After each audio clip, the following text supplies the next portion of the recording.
let's bring in Chris Mortensen, one of your colleagues at ESPN. He, of course, is a senior writer for ESPN, a football writer for ESPN. Chris, thanks for joining the show. Well, that's a senior, first of all. I don't write for ESPN.com anymore, but I am a senior. I'll confirm that part of it. But I was really enjoying that conversation.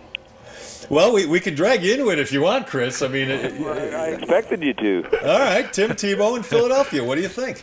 Well, when he worked out for the Eagles in early March, it was after talking to Tom House, and I agree. By the way, it's about the sixth different guy who's come away saying, "Boy, he's really different." And when even though today they kind of said, "Yeah, he was much better in his workout." Listen, in early March, what I heard was. It wasn't as improved as they were told. Otherwise, they would have signed him right then, because if he was throwing the ball so well then, why did they let him sit for 2 months or a month and a half before signing him? What happened was, at the owners' meetings in March in Arizona, it was determined that we are going to be having a bunch of 2-point PATs, and Sam Bradford isn't going to be able to do those, and I think that open up a window for Chip Kelly's mind in Tim Tebow's desire to play to see whether or not this can work as a third-string quarterback. Do you think it's possible, Chris? And that's really Les and I have had this ongoing discussion for 12 years or whatever, however long Tim's been around. That's why I keep saying it. But you're absolutely right, and Chris is the best. Are there going to be 2-point specialists? Let's go back to Cordell Stewart, who was named Slash. Right. That he spent 2 or 3 years before he actually was a starting quarterback for a while with the Steelers, where he ran 2-point conversions. He would run when they were close to the goal line. And Chris, you know that when Tebow was here, even under Josh McDaniels, they'd put him in when it was first and goal, and he would score touchdowns. He'd run it in, and 2 yards is not that far. A yard and a half is not that far for him to throw it that badly, is it? No. Well, listen. Tim at Florida, and I watched a lot of it. It happened to be during the time when my own son was playing in the SEC. I watched a lot of Tim. Tim was not a. Now listen, somebody's going to say, "Well, he threw the ball 66% completion." By the way, go look at the players who were on those rosters.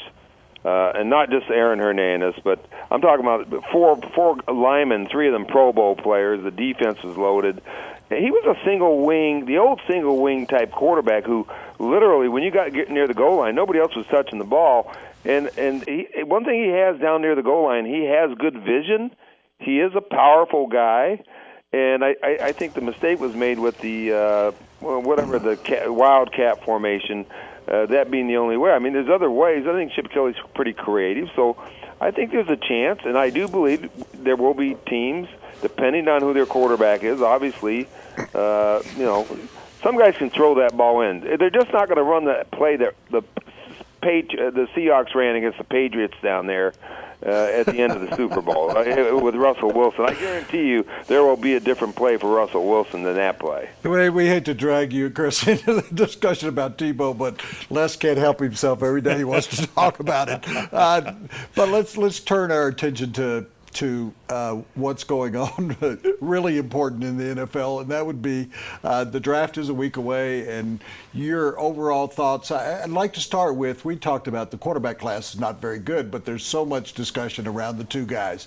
Are you certain that Tampa Bay is going to continue and draft Winston?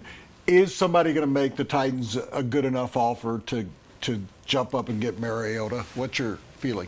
Well, I'm not 100% certain that Jameis Winston is going to be the Buccaneers quarterback. I've said that going back to the Combine, and now I expect them to do. Will I be shocked if he's not? No, I will not be shocked because of, now listen, I believe the general manager, Jason Light, I think he's a Winston guy. I think Lovey's comfortable with Winston, but remember, Lovey Smith was hired before Jason Light was. Lovey Smith has the final call on this, even though a quarterback is generally an organizational decision.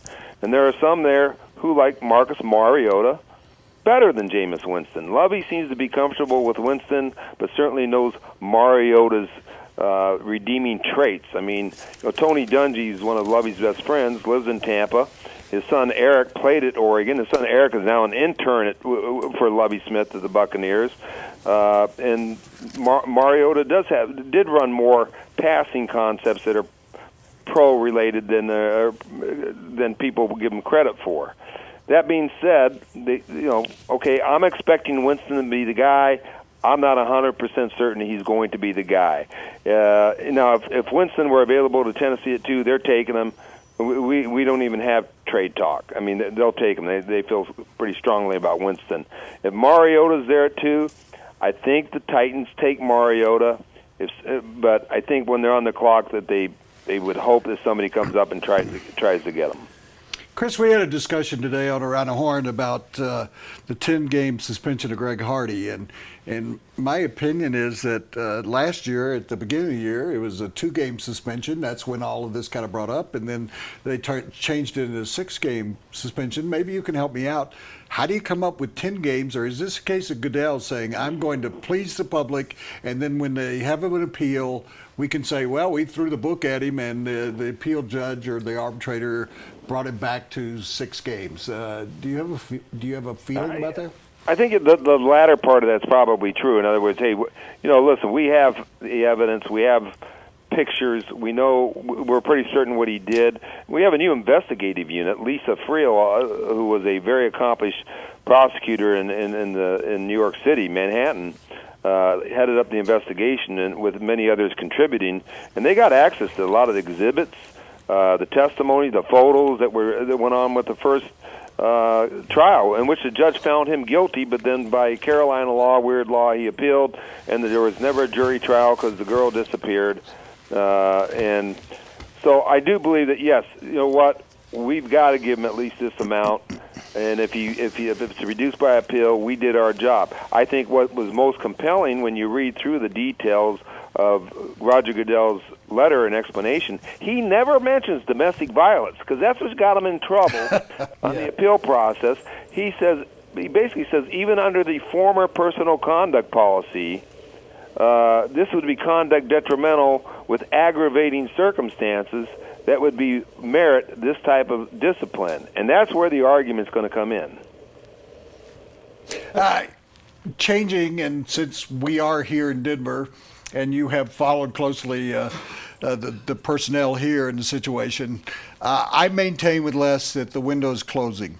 It's almost closed. I don't necessarily agree with that, Chris. Yeah, so your feeling about the window of the Denver Broncos to get back. I thought their best team was in 2012. They had the best offense in maybe the history of the league in 2013. The year they lost to Baltimore? Yeah. I thought that was a huge lost opportunity. I believe they would have beaten New England at home next week. I think that's the way it would have fallen, right? Yeah. The game would have been in Denver. And then I think they could have won the Super Bowl. The Ravens won the Super Bowl. They could have won that. 2013, there were questions about the defense. 2014, we saw it. Yeah, there were problems. Yeah. And listen, my feeling is that they should. There's no question they should be contending for this. Anxious to see, how it works with Gary Kubiak, and I have a lot of regard for him.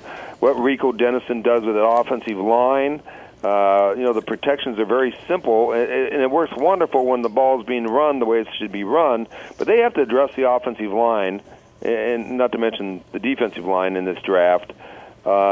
And they've got to be able to teach it, and having maybe a little bit more simple. Attack is a good thing. The only knock against that type of offense is if you fall behind, some of those pass protections have been questioned by other people around the league. You got a quarterback you need to protect. That's obvious. Chris, really appreciate your time. We know you need to go, and hopefully we'll talk to you, come training camp, beginning of the season.